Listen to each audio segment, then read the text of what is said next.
I'm Sergeant Bella Bailey. I'm 33 years old and 10 years ago, my sister Chloe left her newborn baby Arya on my doorstep with a scribbled note and disappeared. When I called for help, my father coldly ordered, "You're a soldier. Treat it like a mission. Don't bother us." I raised my niece as my own daughter, and together we built a beautiful life. Then Chloe came back with my parents, suing me for custody, claiming I had torn them apart. Today at the hearing, after they painted me as an unstable soldier of a mother, I presented the judge with a small metal box. His eyes widened as he glanced inside. Then he asked, "Do they know you? Have these?" I just shook my head. Before I continue my story, tell me where you're watching from in the comments below. And if you believe that sacrifice is worth more than blood, hit like and subscribe, because this story will redefine for you the true meaning of the words family and honor. 10 years earlier, my world had an order. It had a rhythm. It smelled of gun oil and discipline. On a damp October night, the kind where the North Carolina humidity sticks to your skin like a second uniform, I was sitting on the hardwood floor of my small off-base house, methodically cleaning my M4. Each click of the bolt carrier group settling back into the upper receiver was a familiar, comforting sound. It was the sound of control, of purpose. Outside, a low rumble echoed from the distant training ranges of Fort Bragg, what we jokingly called Fort Bragg's lullaby. It was the soundtrack to my life, a life I had built on precision, structure, and the unwavering certainty of the chain of command. Then the doorbell rang.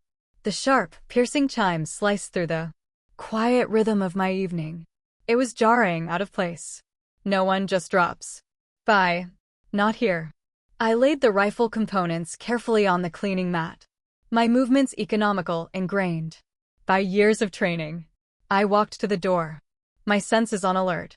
Through the peephole, all I could see was the yellow glare of the porch light on the wet concrete steps. I opened the door to a wall of damp, earthy air. And there, sitting directly in the middle of my doormat, was a baby's car seat. For a moment, my mind refused to process the image. It was a foreign object in my tactical world. Inside the seat, a tiny form stirred under a thin blanket. A crumpled piece of paper was tucked beside its head. My heart began to pound, a frantic, disorderly rhythm against my ribs. I knelt, my knees cracking, and picked up the note. The handwriting was a chaotic scrawl, a signature of my sister, Chloe. Her name is Arya. "I'm so sorry. You're the strongest person I know."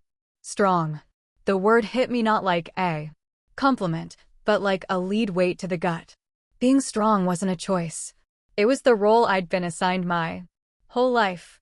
And right now it felt less like a virtue and more like a life sentence. I unbuckled the impossibly small straps and lifted the baby into my arms. She was lighter than my rifle. The scent of sour milk and rain filled my nostrils, an invasive smell that instantly began to overwrite the familiar comfort of oil and metal. My world of discipline had just been shattered by an order that wasn't in any field manual. A quick search of the car seat revealed a cheap diaper bag. Inside, for diapers, a half-used pack of wipes and a can of powdered formula that was 2 weeks from its expiration date. That was it. That was the sum total of Chloe's maternal forethought. The sheer carelessness of it ignited a hot flash of anger in my chest. My hands shook as I fumbled for my phone, my fingers suddenly clumsy on the screen. I dialed home to Charlotte. A desperate, foolish part of me prayed for panic on the other end of the line, for a shred of concern for family. The phone rang 3 times before my father picked up. I explained the situation, my voice tight and strained, the words tumbling out in a rush. The silence that followed was heavy, absolute. It stretched for what felt like an eternity. Then my father's voice came through flat and devoid of any emotion, as if you were discussing a minor inconvenience with the cable company. "That's Chloe's mess, not ours," he said, his tone unwavering. "You're a soldier, Bella. Treat it like a mission. Don't bother us with it." Before I could even process the blow, my mother's voice chirped on the line. Somehow even worse. Bella, honey, you've always known how to take care of yourself. You have a salary, a stable home. What does Chloe have? They didn't ask if the baby was okay. They didn't ask how I was. They didn't ask a single question. They just closed the door, locking it from the inside. I hit the end call button, the plastic of the phone feeling slick in my sweaty palm. The cold that washed over me had nothing to do with the October rain. One last hope. Jake, Captain Carter, my Jake. We were comrades. We'd shared watch duty in the freezing rain and training exercises under the blistering sun. He more than anyone should understand. I called him again. The long silence. After I explained. But this silence wasn't empty. It was filled with the sound of gears turning, of calculations being made. Bella, he finally said, and his voice had a new cautious edge to it. A kid? That's a complication. You know how a dependent affects deployment, affects a career path, affects promotion. He wasn't seeing a helpless baby in need of protection. He was seeing a logistical problem, a variable that screwed up the operational plan for his career and, by extension, mine. He was looking at a liability. He came over that night. He didn't look at the baby sleeping in the makeshift crib I'd fashioned from a laundry basket. He just packed the few things he kept at my place into a duffel bag. I just need some space to think, he said, his eyes avoiding mine. It was the coward's farewell. I knew it was the last time I'd see him. He walked out the door and didn't look back, leaving me in a silence deeper and more profound than any I had ever known. That night, the longest night of my life, I sat on the floor, Arya sleeping in my arms. The distant thunder of artillery practice, Fort Bragg's lullaby, didn't sound comforting anymore. It sounded hostile, alien. I looked down at the tiny, perfect face, nestled against my chest, and felt a terrifying combination of raw fear and something else, something I couldn't yet name. It was responsibility. Not the kind that comes with a rank and a set of orders, but something primal. Chloe had given me a mission, and a soldier never abandons a mission. But for the first time in my life, I had no backup, no support, no one was coming. As I sat there in the dark, the cold floor pressing into my bones, a single agonizing question began to form in the ruins of my orderly world. Why? Why was I always the one left to clean up the mess? Why did I always have to be the strong one? The question echoed in the crushing silence of the house, a ghost haunting the space between the floorboards and the ceiling. Why did I always have to be the strong one? In the sleepless early hours of the morning, with Arya finally quiet against my shoulder, the question wasn't just a lament. It was a mission briefing. It sent me back in time on a reconnaissance mission into my own past, searching for the origin point of the role I'd been forced to play. My mind trained to analyze, to map out terrain, began to chart the landscape of my own family. And for the first time, I saw the map of favoritism laid out with devastating clarity. It started with small things, the kind you brush off as a kid. I was 14, and I wanted a mountain bike more than anything. It was a Schwinn Mesa, cherry red, and it represented freedom. My father, a man who viewed life through the lens of a balance sheet, gave me a familiar line. Money doesn't grow on trees, Bella, he said, not unkindly, just stating a fact. You want something, you earn it. So I did. I took a paper route, waking up before dawn all summer long, the cold morning air biting at my face as I pedaled my rickety old bike through the quiet suburban streets of Charlotte.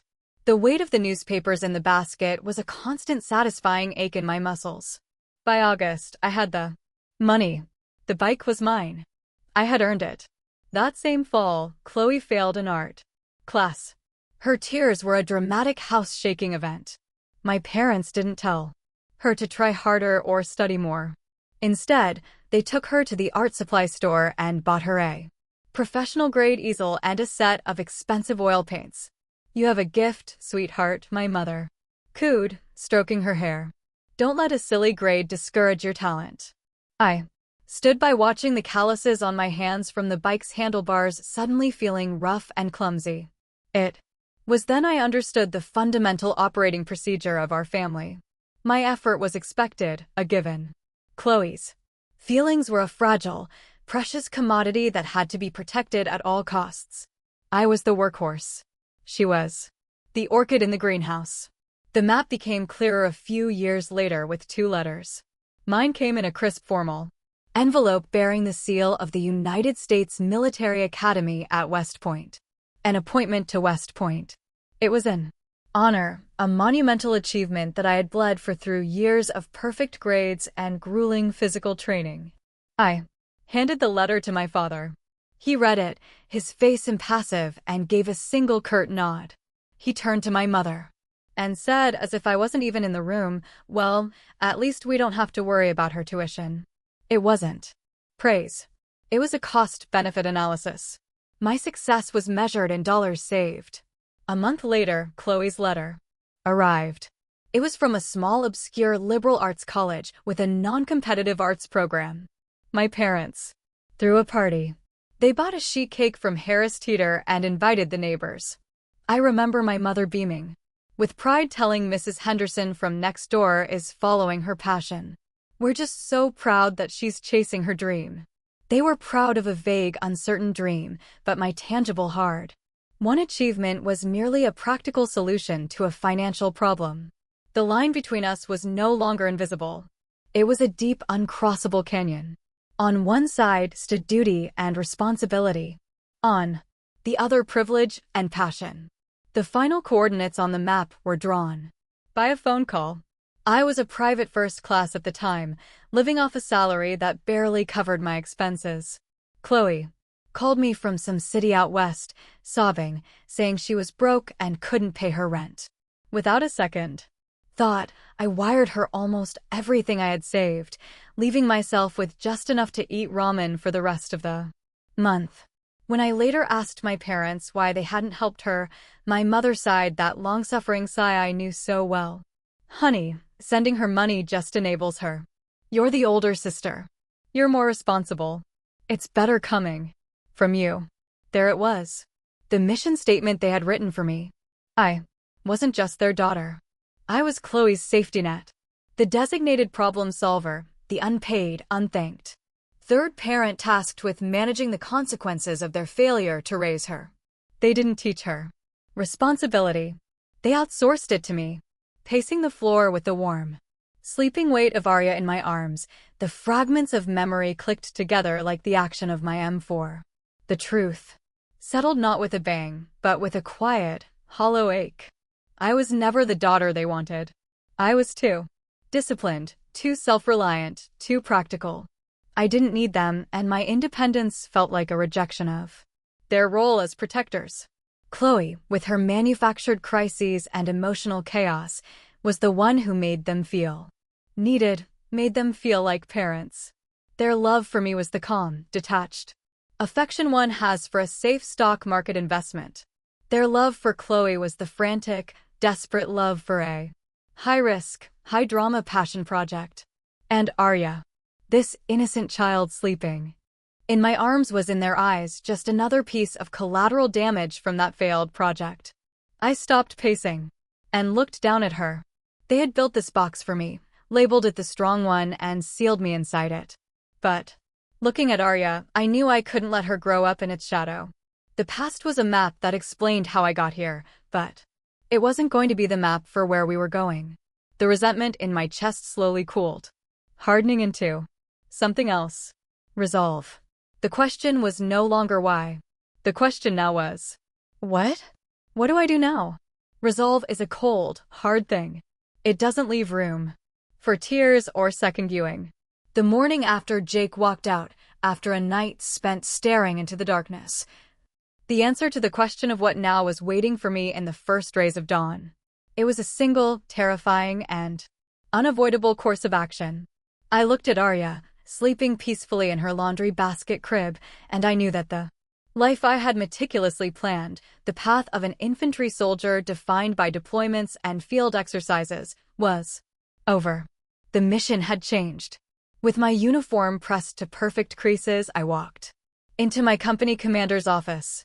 Captain Miller was a good man, a leader I respected immensely, which made what I was about to do feel like a profound betrayal of everything I was. I stood at attention before his desk. Sir, I need to officially request a transfer to a non-deployable position. The words felt like ash in my mouth. For a soldier like me, this was the equivalent of willingly benching yourself during the championship game. It was admitting a weakness, a limitation. I braced myself for the questions, for the look of disappointment. Instead, Captain Miller leaned back in his chair and studied me for a long moment, his eyes holding not judgment, but a deep, weary understanding. He looked at me, then gestured vaguely towards the world outside his window. Sergeant, he said, his voice softer than I'd ever heard it. This is the bravest mission you'll ever take on. In that moment, he didn't see a soldier compromising her career. He saw a human being making a necessary sacrifice. I felt a sharp sting behind my eyes, but I held it back. The pain of the decision was still there, but his words made it a clean wound, a necessary pain. My life became a relentless logistical operation on a new kind of battlefield. The enemy was exhaustion. And it was everywhere. Sleep deprivation was a more formidable foe than any training exercise. I tried to impose military order on the chaos of a newborn. I drew up feeding schedules on a whiteboard, a miniature operations plan. I stacked diapers with the precision of ammunition magazines. But discipline is no substitute for experience. I was in uncharted territory. Without a map, without a squad. There were nights huddled in a rocking chair. In the dark where the only sounds were Arya's inconsolable cries and my own. Silent, desperate sobs. The feeling of failure was a physical weight. Heavier than any rucksack, more crushing than the Carolina heat. One afternoon, in the dim, humming quiet of the house, I had the radio on for some background noise. A preacher's booming voice filled the room. It was T.D. Jake. I wasn't particularly religious, but I was desperate enough to listen to anything. Your destiny, he declared, is not tied to the people who walked away. The words cut through my fatigue and lodged themselves directly in my soul, not tied to the people who walked away. My parents, Chloe, Jake. The phrase became a quiet mantra, a piece of intelligence I clung to in the trenches of my exhaustion. The real reinforcements arrived a few days later, not with a sermon, but with a smile. I was at the PX, the on-base supermarket, trying to maneuver a wobbly shopping cart with a screaming Arya strapped to my chest. I felt like a mess. My hair was a wreck. I probably had spit up on my shoulder, and I was on the verge of abandoning the cart and its contents. Right there in the aisle. Suddenly, a woman with kind eyes and a calm presence appeared beside me. It was Maria, the wife of a master sergeant from my old unit. You look like you could use a support squad, she said gently. Her use of military slang was deliberate, a signal that she understood. She saw me not as a charity case, but as a fellow soldier in a tough spot. The following Saturday, my doorbell rang. It was Maria, and behind her stood a small platoon of other army wives. They came armed not with rifles, but with casseroles, bags of diapers, and a mountain of gently used baby clothes. They were the Family Readiness Group, the FRG, an organization I'd always known about but never thought I'd need. These women, many of whose husbands were deployed in Afghanistan, facing dangers I could only imagine, were here for me. They didn't pry or ask nosy questions about where Arya came from. They didn't offer pity. They just showed up. They took turns holding Arya so I could take a shower. They brewed a fresh pot of coffee and just sat with me, sharing stories and practical advice about surviving infancy. The tears that finally fell that afternoon weren't tears of sadness or failure. They were tears of overwhelming, soul-shaking gratitude. That single act of kindness was the foundation stone for my new life. Maria and the FRG became my family. They understood the unique loneliness and sacrifice of military life in a way no civilian ever could. They taught me how to navigate the on-base daycare system, pointed me to family support services, and most importantly, they showed me that family is a verb. It isn't defined by blood. It's defined by action, by showing up, by providing cover fire when a comrade is pinned down. My weekends transformed. Instead of suffocating silence, my little backyard was filled with the sounds of life. We'd have BBQs, the air thick with the all-American smell of grilling burgers and hot dogs. The sound of kids laughing and shrieking as they ran through sprinklers. These women, these strangers who became sisters, helped me build a fortress. It wasn't made of brick and mortar, but of shared experience, unconditional support, and an abundance of love. It makes you think, doesn't it? Sometimes the people who are supposed to be in your corner are the first to leave, and a total stranger becomes your lifeline. If you've ever had a Maria in your life, someone who showed up when you needed them most, I want you to honor them right now. Hit that like button for all the chosen families out there. And in the comments, just write the name of your Maria. Let's fill this space with their names. There, in the heart of Fort Bragg, one of the most demanding military installations in the world, I found my sanctuary. It was a fortress built by unlikely allies, a testament to the fact that sometimes the strongest families are the ones you choose. The years that followed were built on the foundation those women helped me lay. The chaos of infancy slowly gave way to the predictable rhythms of childhood. The frantic sleepless nights were replaced by a new cadence. A life defined not by crisis, but by the steady comforting beat of routine and love. We had survived the initial ambush, secured our perimeter. And now in the quiet years that followed, we built a life. We created our own traditions, rituals that became the bedrock of our little world. Friday night was our sacred time. I'd pick up a large pepperoni pizza from the Domino's on Skibbo Road, and we'd have what we called Friday night mission debrief. We'd spread a thick quilt on the living room floor, and with a Disney movie playing softly on the TV, I'd look at Arya, her face serious, and ask, "All right, Private Arya, what's your weekly sit rep?" And she would report on her mission at the on-base elementary school, her eyes wide with the importance of it all. She'd tell me about playground alliances, spelling test victories, and the intricate details of the finger paintings she'd created. We built our own little kingdom in that small rented house, a place governed by two simple laws, love and pepperoni pizza.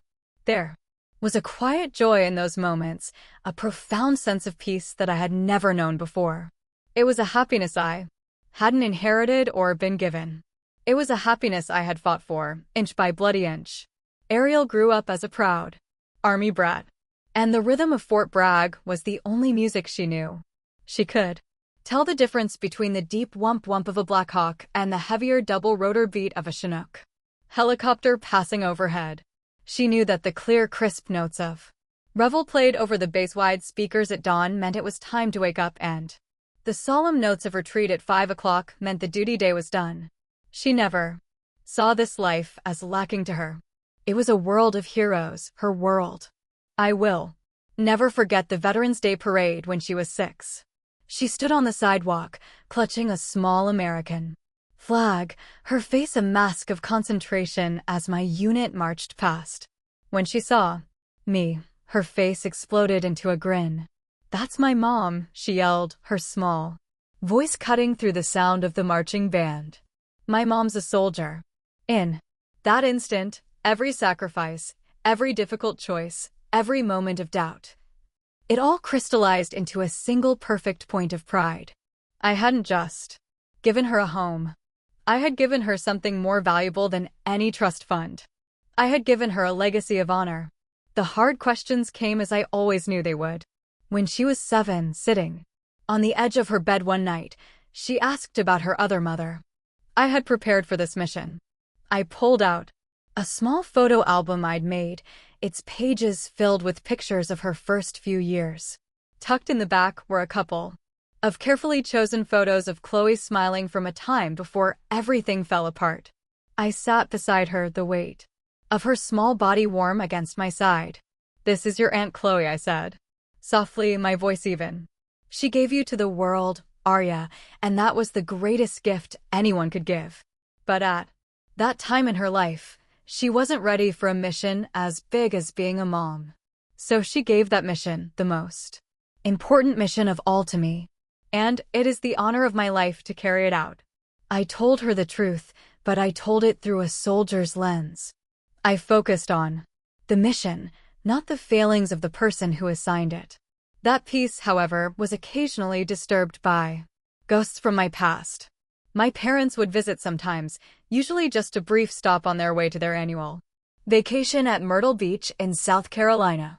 Those visits were always tense, layered with unspoken accusations. They would arrive bearing expensive, inappropriate gifts for Arya. A designer dress for a girl who lived in shorts and t-shirts. A delicate porcelain doll for a girl who preferred climbing trees. It was their way of trying to buy absolution to cover their emotional absence with material things. They'd walk through my small, tidy home with critical eyes, their gazes lingering on the modest furniture. They'd make subtle comments about my desk job, my stalled career. Is it really healthy for a child to grow up around all these guns and soldiers? My mother asked once, her voice dripping with condescending concern. They never saw the joy in Arya's eyes after a day spent with friends at the community pool. They never felt the fierce loyalty of the military community that had become our family. They looked at our life and saw only what they wanted to see. A deviation from their definition of a normal family, a life chosen out of necessity, not love. And in their polite, critical silence, I could feel the old chill returning, a faint, distant rumble that warned of a storm gathering just over the horizon. The peace was a fragile thing. I knew that. In the army, you learn that prolonged quiet is often just the precursor to an attack. And the attack on my quiet life arrived on a Tuesday afternoon, not with the roar of an engine, but with the silent, predatory glide of a pearl-white Tesla pulling up to my curb. It was the kind of car you see in magazines. A spaceship dropped into my world of sensible sedans and pickup trucks. The driver's side door opened and Chloe emerged. I almost didn't recognize her. The chaotic frayed girl I remembered was gone, replaced by a polished, curated version. Her blonde hair was sleek and professionally styled. Her designer dress looked like it cost more than my monthly mortgage payment. Beside her was a tall, handsome man in a fitted blazer who radiated the effortless confidence of California tech money. This was Trevor, her husband. They looked like a power couple from a lifestyle blog, and they were standing on my lawn. Chloe's recovery story when she told it was as flawless and glossy as her car. She'd gotten clean, found stability, found Trevor. There were tears, of course. Scripted apologies for the past, pleased for a chance to get to know the daughter she had abandoned 9 years ago. A small, treacherous part of my heart, the part that had always wished for a sister, wanted to believe it. It was a flicker of hope, a tiny, dangerous flame in the battle-hardened fortress of my emotions, whispering that maybe, just maybe, she had finally grown up. Against my better judgment, I agreed to supervised weekend visits, and they played their parts to perfection. They were the fun, glamorous aunt and uncle. They took Arya on shopping sprees. To the mall in Raleigh, buying her things I could never afford. They dined at expensive restaurants, where the menus didn't have prices. My daughter, a girl whose greatest joy was a Friday night pizza on the floor, was dazzled by this sudden influx of material wealth. Trevor, with a politician's smile permanently affixed to his face, would say things like, "We just want to make up for lost time." Or, "She deserves to be spoiled a little." But his eyes when they met mine over Arya's head were cold and analytical. They weren't the eyes of a doting uncle. They were the eyes of a man assessing a target. My internal threat level began to rise. Something was wrong. The first reel shot across the bow was an iPad. It was the latest model, fully loaded. They presented it to her as a casual weekend gift. I had a strict rule in my house. Limited screen time, especially on school nights. It was a rule they knew. When I gently reminded them of this, Trevor just chuckled. "Oh, come on, Bella. It's for her education. We can't have her falling behind in a digital world." He framed his deliberate undermining of my authority as an act of enlightened parenting. It was a subtle, brilliant maneuver. He wasn't just giving a gift. He was planting a flag, claiming territory in a life that wasn't his. Ariel, of course, was ecstatic. And I was cast in the role of the strict, unfun mother. After that, Trevor's questions became more pointed, more tactical. During their weekend drop-offs, he'd engage me in casual conversation, but his words were like probes, searching for weaknesses in my defenses. It must be tough, Bella, knowing you could be deployed at any time. What would happen to Arya then? He'd ask, his tone dripping with false concern. This is a fine community, he'd say, gesturing vaguely at my quiet, safe neighborhood. But it must be a bit intense for a young girl growing up around a military base. He was waging a campaign of psychological warfare, planting seeds of doubt and fear not only in my mind, but in Arya's. The strategy was effective. One Sunday evening after they'd left, Arya looked up at me, her face clouded with a new kind of worry. "Mom," she asked, "is California safer than here?" I knew then that this was no longer a family visit. It was an infiltration. I was outmanned and outgunned on a battlefield of wealth and influence that I didn't understand. The final offensive came a month later. They invited us to dinner at a fancy steakhouse downtown, the kind of place with white tablecloths and hushed, reverent waiters. The evening was a masterclass in manipulation. They were charming, attentive, lavishing praise on Arya. Towards the end of the meal, Chloe produced a small velvet box. Inside was a delicate diamond necklace. "Just a little something," she whispered, clasping it around Arya's neck. Arya was speechless, her fingers tracing the sparkling pendant. And in that moment of manufactured family bliss, Trevor made his move. He placed his wine glass down, a gesture of finality. He looked at me, his politician smile gone, replaced by a look of cool corporate resolve. "Bella," he said, his voice calm and level, cutting through the restaurant's quiet murmur. "We've been thinking a great deal about this. We know how much you've sacrificed, but Chloe is her biological mother, and we are in a position to give Arya a better life, a more stable life. We want to take over full custody." The words, spoken so casually between the clinking of forks and the pouring of wine, detonated in the center of my world. They were a declaration. The ceasefire was over. The peace I had fought so hard to build for 9 years had just been annihilated. The war had officially begun. The 2-hour drive from Fayetteville to Charlotte on I-85 was a blur of headlights and a churning storm in my gut. Trevor's words echoed in my head. A low-frequency hum of impending disaster. But underneath the shock, there was a sliver of desperate, naive hope. A tiny flicker I shielded against the wind. My parents, for all their emotional distance, were still my parents.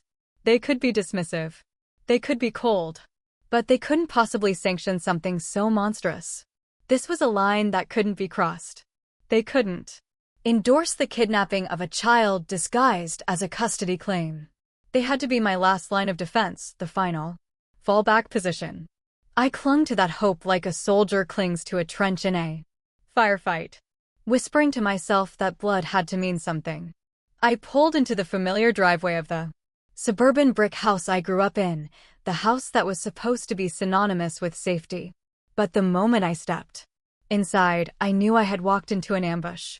The air was thick and heavy, stagnant with unspoken agreements like the moments before a thunderstorm breaks. And there they were, sitting on my mother's floral sofa as if they owned the place. Chloe and Trevor. My parents were there, too, perched uncomfortably in their armchairs, their postures stiff, pointedly avoiding my eyes. It was a perfectly staged intervention, and I was the subject. The enemy was already inside the wire. My voice shook with a rage I was struggling to contain. As I laid out the situation, the calculated campaign of gifts and doubt, the psychological games, the outrageous demand Trevor had made at the restaurant, I presented the facts like a battlefield assessment, clear and concise.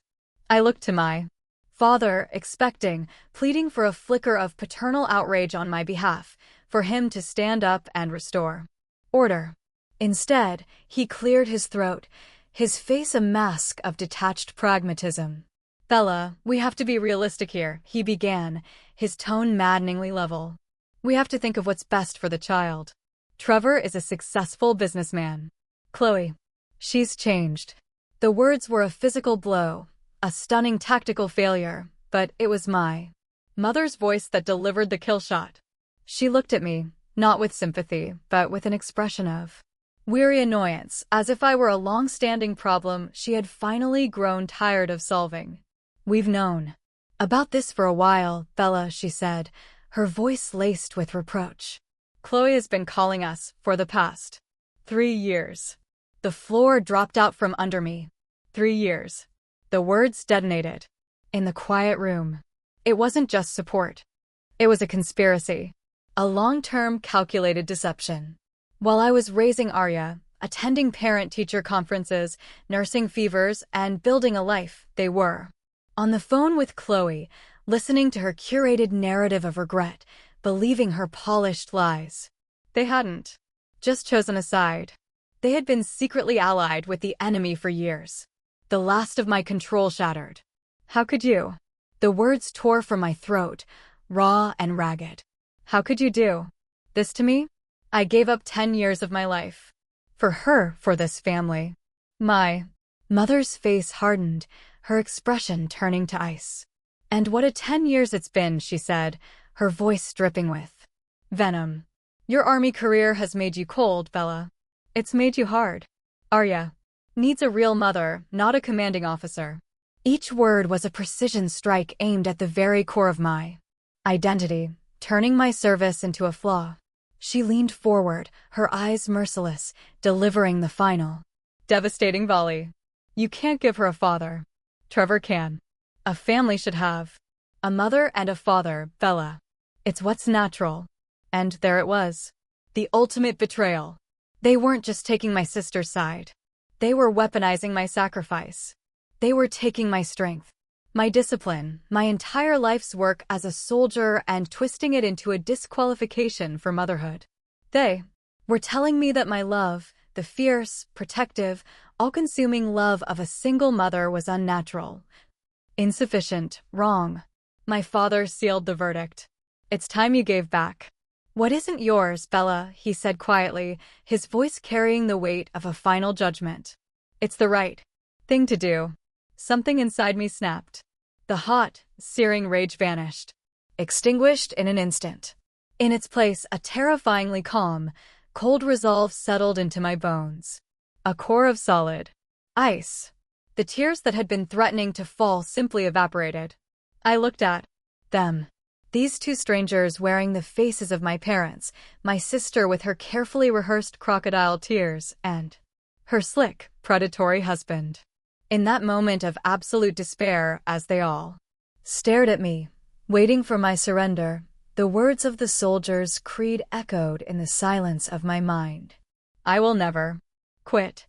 I will never leave a fallen comrade. And I saw Arya's face, my daughter, my mission, my responsibility, my fallen comrade. My voice when I finally spoke was devoid of all emotion. It was as steady and cold as the steel of my rifle. I am not giving back anything, I said, my words clear and precise in the stunned silence of the room. Arya is my daughter. I locked eyes with each of them one by one. A commander surveying a hostile force. If you want her, you'll have to go through me. I'll see you in court. I know there are people listening right now who have felt that exact sting of betrayal. When the people who are supposed to protect you are the ones holding the knife.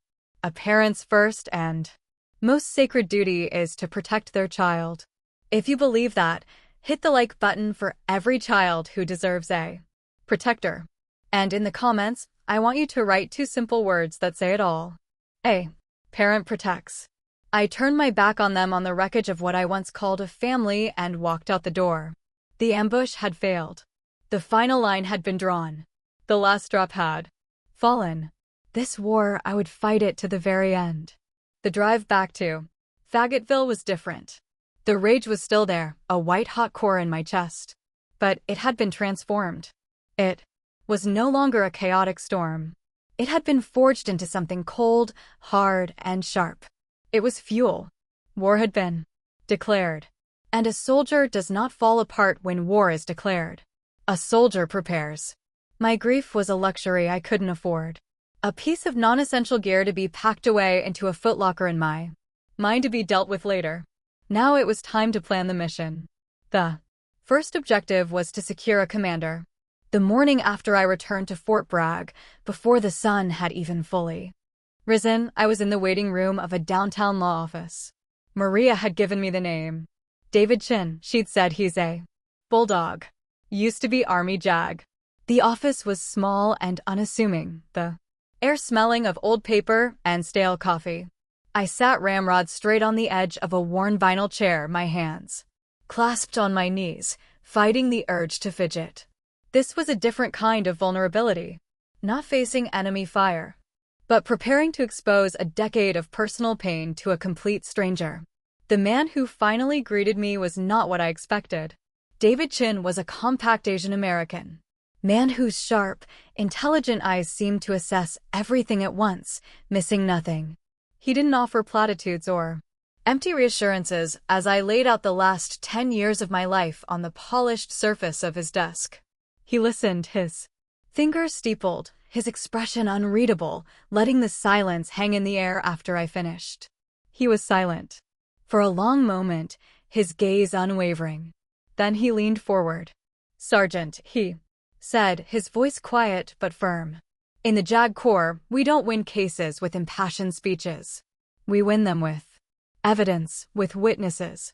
Your love for your daughter wasn't a feeling. It was a decade of actions. Our job is to make the court see that." For the first time since this nightmare began, I felt a shift in the tactical landscape. I wasn't a desperate mother fighting alone anymore. I was part of a command team. I had a strategist. "First thing," David said, sliding a legal pad across the desk. "We need to assemble your fire support. Make a list. Everyone who has witnessed you being a mother to Arya. Everyone." That night I sat at my kitchen table under a single harsh light. The legal pad in front of me. This was a task I understood. I made the calls. I started with my old company commander, a man I respected immensely. Before I could even finish my clipped, professional explanation, he cut me off. "Say no more, Sergeant. Just tell me when and where." The next call was to Maria. I heard her telling her husband in the background. "Clear my schedule. Bella needs us." I called Arya's teachers at the on-base elementary school, neighbors who had watched her grow up. The wives from the FRG who had thrown me that baby shower. All those years ago. The response was a tidal wave of support. Not one person hesitated. Not one person questioned. Maria's words rang in my ears like a battle cry. "Bella, you didn't just raise Arya. You became part of this fortress. We don't let people tear down our walls." They weren't just character witnesses. They were my troops, my reinforcements, ready to stand the line with me.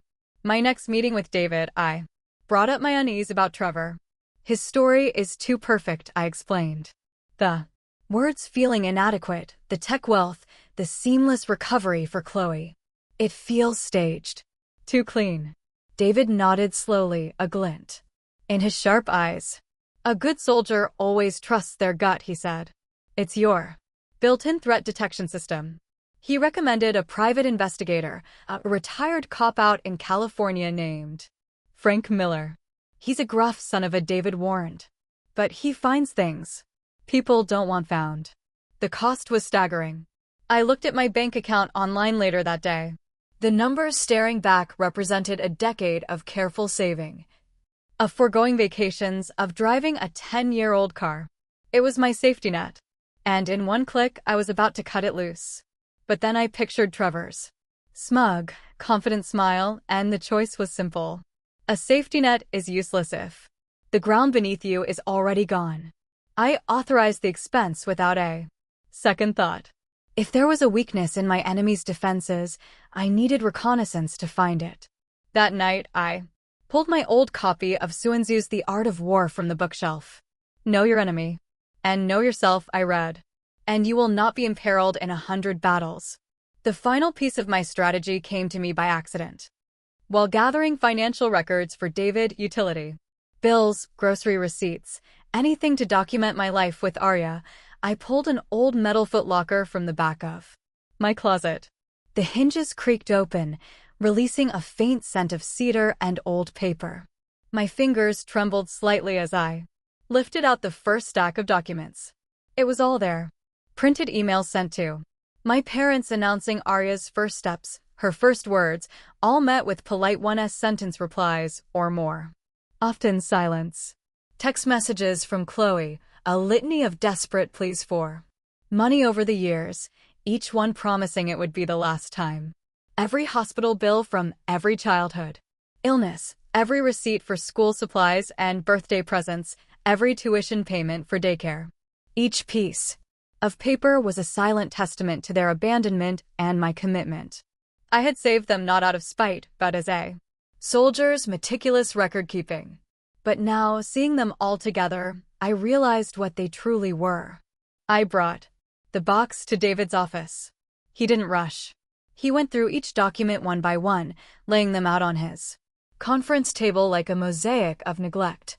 The pile grew, a paper trail of quiet sacrifice and profound indifference. When he was finished, he looked up at me, and for the first time I saw something more than a strategist in his eyes. I saw profound respect. "Sergeant," he said, gesturing to the mountain of evidence that covered the table. "This isn't just proof. This is your story. And this," he tapped the lid of the metal box, "is our ammunition." The Fayetteville family courthouse felt less like a hall of justice and more like a sterile interrogation room. The walls were a dull beige. The air was cold and the tension was a suffocating thing. I sat beside David Chin, my back ramrod straight, my hands clenched in my lap so tightly my knuckles were white. It felt like basic training all over again, bracing for an attack I knew was coming. Their offensive was swift and brutal. Chloe's lawyer, a slick man in a tailored suit, moved with a shark's predatory grace. He called it a non-traditional and potentially hazardous upbringing, painting my life as a soldier, not as a service, but a liability. He twisted my field training exercises into weeks of abandonment and my career into a looming threat, making our safe, loving home sound like an unstable barracks on the edge of a war zone. Then Chloe took the stand. Dressed in pristine white, she played the part of a victim perfectly. With a trembling voice and a strategically used tissue, she spun a heartbreaking tale of a decade spent yearning for the child kept from her by a controlling military obsessed older sister who used discipline to isolate a child from her real family. My parents followed, their faces grim and righteous as they lied under oath. With steady voices, they testified that I was difficult, had rebuffed their attempts to be involved, and always put my career before the child's needs. My own blood was systematically dismantling my life, my love, my sacrifice. I sat there, my face a mask of stone, taking the incoming fire. I didn't flinch or cry.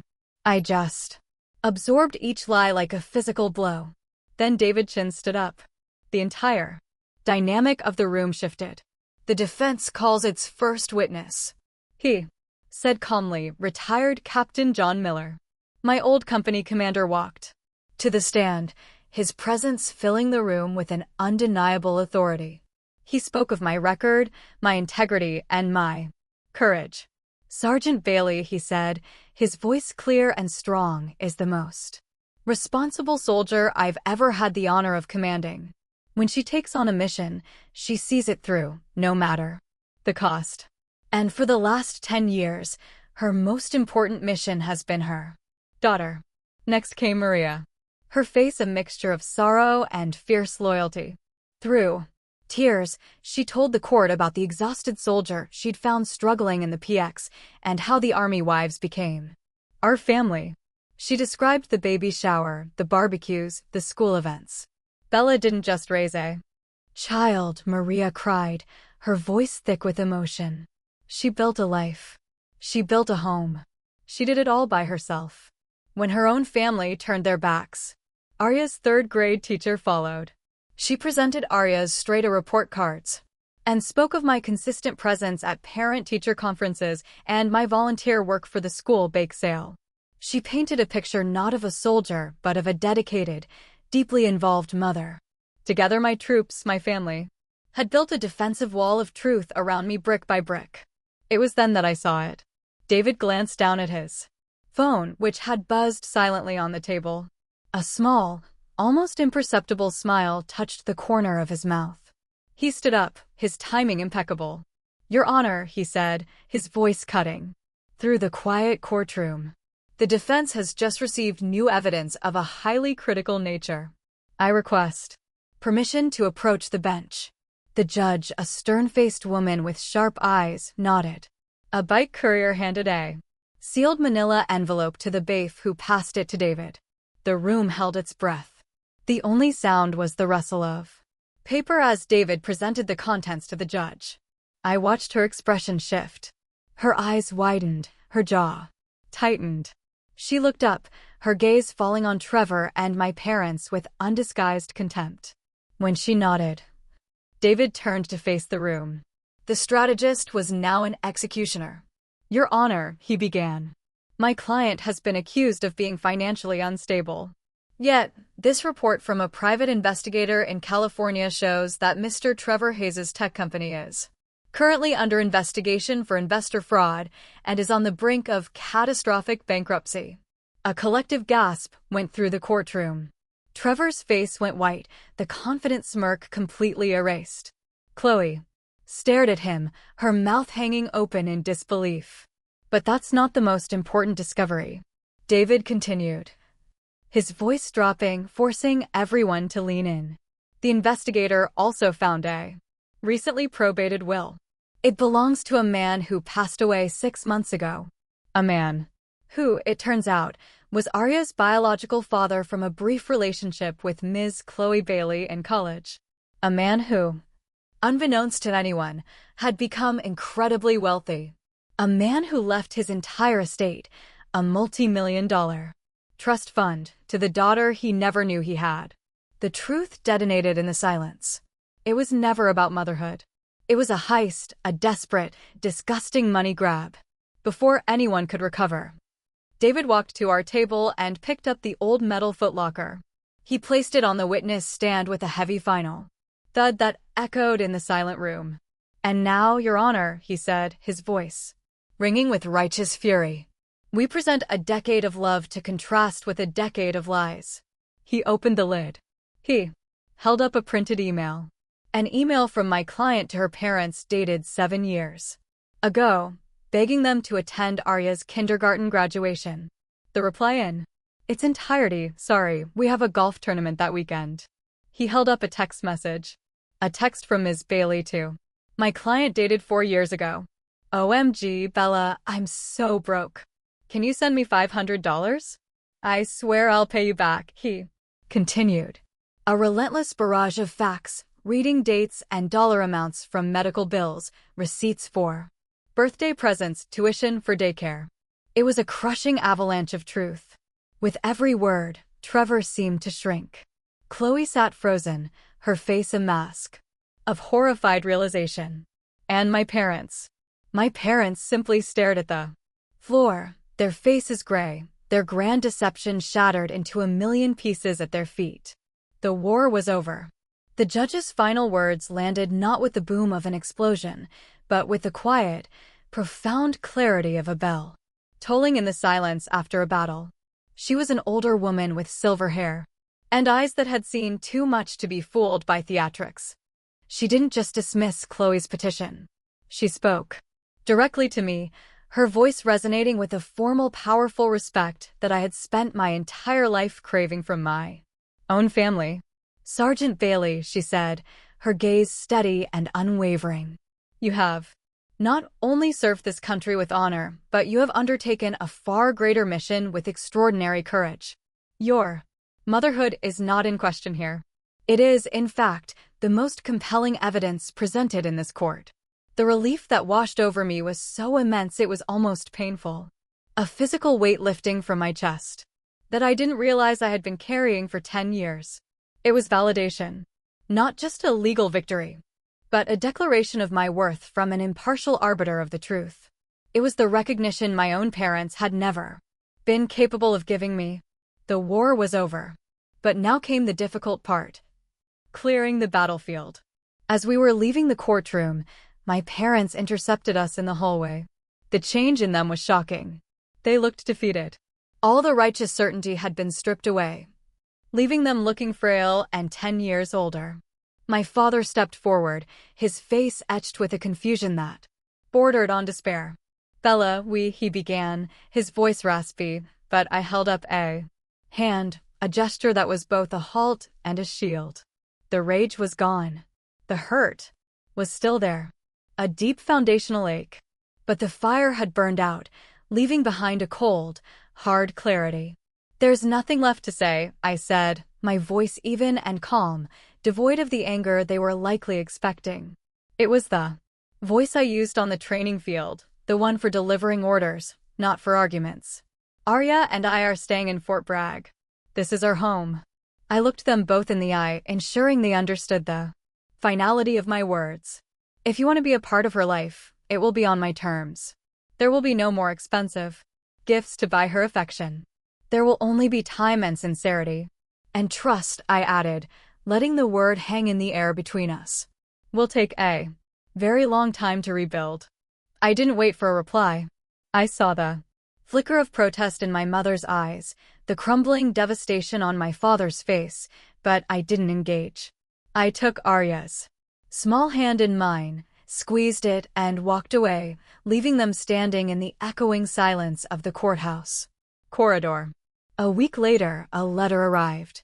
The envelope had no return address, but I recognized Chloe's looping, dramatic handwriting immediately. Inside, the pages were stained with what I assumed were tears. "Trevor was gone," she wrote. "He had vanished the day after the hearing, leaving her to face the consequences of their failed scheme and his mountain of debt alone." She wrote about her weakness, her selfishness, about how easily she had let Trevor manipulate her dreams of a perfect family into a greedy, ugly plot. The letter was a long, rambling confession of a life lived in the shadow of her own inadequacies. The last line was scrolled at the bottom, almost an afterthought. "I never deserved to be her mom," she wrote. "You were always her mom, Bella." I folded the letter and set it on the kitchen counter. I felt no triumph, no satisfaction, just a profound, weary sadness for the broken little girl who was still trapped inside my sister's body. The girl who had never learned to take responsibility for her own life.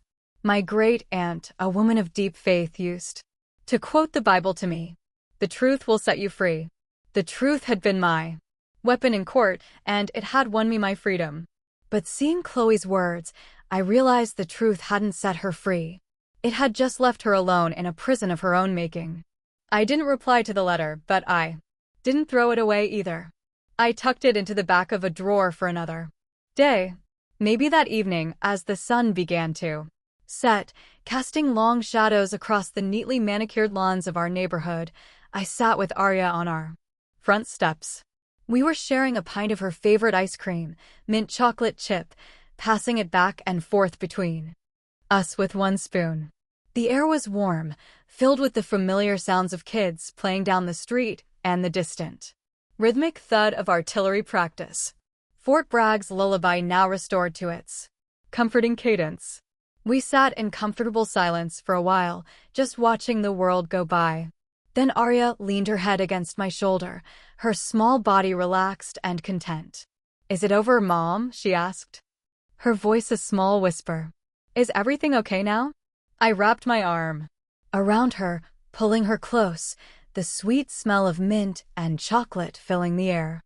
I looked out at the peaceful twilight descending on our world, our fortress, our home. I felt the solid weight of her against me, the steady beat of her heart, and the unshakable certainty of our bond, a bond forged in abandonment and tempered in the fires of a long, hard-fought war. The year that followed the trial was a year of quiet reconstruction. The Storm had passed, and we were left to rebuild on the solid ground we had defended. Life fell into a new peaceful cadence. The ripples of the court case had unexpectedly opened a new door for me in the army. My command, having seen my resilience and dedication firsthand, promoted me to sergeant first class and offered me a new position, one I never would have imagined. I became a lead counselor for the base's Family Readiness Group, advising young military families navigating the unique pressures of this life. The very experiences that were once used as weapons against me, my single motherhood, my career, my struggles, had been reforged into my greatest assets. I was still a soldier, but my battlefield had changed. Instead of training troops for combat, I was helping them build their own fortresses of communication, resilience, and love. The lines of communication with my own family remained strained, but there were attempts. My parents called every Sunday, their voices hesitant, stripped of their old authority. They didn't offer advice or judgment anymore. They just asked about Arya's school, her friends, her latest art project. It was a fragile, tentative bridge, but it was a start. Chloe would send sporadic and signed greeting cards, a birthday card, a Christmas card with no return address. They were small, anonymous gestures, the actions of someone wanting to be remembered without having to be known. I taught Arya about forgiveness, but I taught her the soldier's version of it. We can forgive them for their weakness, honey, I told her one afternoon as we looked at one of Chloe's cards. But we also have the right to protect our peace. Forgiveness doesn't mean you let them back inside the wire to cause more harm. It means you let go of the anger for yourself so it doesn't weigh you down. She nodded, a serious, thoughtful expression on her face that was so much older than her years. She understood. She was, after all, a soldier's daughter. On her 11th birthday, Arya gave me a small flat box wrapped in blue paper. Inside, nestled on a bed of cotton, were 2 military-style dog tags, freshly engraved. I picked them up, the cool metal heavy in my hand. The first one read SFC Bella Bailey. My new rank, my name. I smiled, touched by her thoughtfulness. But it was the second one that made my breath catch in my throat. It had only 2 words on it. Arya's mom. And underneath that, a single powerful line. The most important mission. Tears welled in my eyes as I slipped the chain over my head. The 2 small pieces of metal lay against my chest, heavier and more precious than any metal I'd ever earned or could ever hope to earn. For a decade, I had been searching for validation from people who were incapable of giving it. I had fought a war for recognition from a family who refused to see me. And here it was, the only combination that ever truly mattered, given to me by the one person whose opinion was the law of my universe. It was the ultimate acknowledgement, the final unconditional acceptance. That evening, we sat on our front porch just as the sun began its slow descent, painting the North Carolina sky in shades of orange and purple. At exactly 1,700 hours, the first clear, mournful note of a bugle cut through the air. The sound of retreat. All across Fort Bragg, the world came to a quiet, respectful halt. Cars stopped. In the middle of the road, soldiers walking across the parade ground froze in place, turning to face the flag. Children playing in their yards stopped and stood at attention. Arya and I stood up from the porch steps. We placed our right hands over our hearts and watched as the American flag began its slow, dignified journey down the pole on the main parade ground across the way. 10 years ago, that sound, the evening bugle call, had been the soundtrack to my loneliness, a nightly reminder of my isolation. Now it was something else entirely. It was the rhythm of our life, the cadence of our home. It was the sound of a promise kept, of a duty fulfilled, of a peace that had been hard won. As the last note faded into the twilight and the flag was carefully folded, I looked down at my daughter, my beautiful, resilient, incredible daughter. We had been a fire team of 2, abandoned on the battlefield. We had faced down the enemy, held the line, and survived. More than survived. We had built a new definition of family, not on the fragile bonds of blood, but on the unbreakable pillars of loyalty, sacrifice, and love. The very values a soldier understands best. This was our fortress. This was our home. The mission was finally and truly accomplished. My story with Arya has found its peace. But I know my journey is not unique. So many of us have had to fight battles no one sees, redefine what family truly means, and build our own fortresses of love and loyalty. This space is for all of us. The protectors, the survivors, the ones who found strength in the fire. If this story meant something to you, please subscribe and share it with someone who needs to hear that they are not alone. Your support helps bring more stories like this to light. For one last time, let me know in the comments, what is one word that defines the family you chose or built?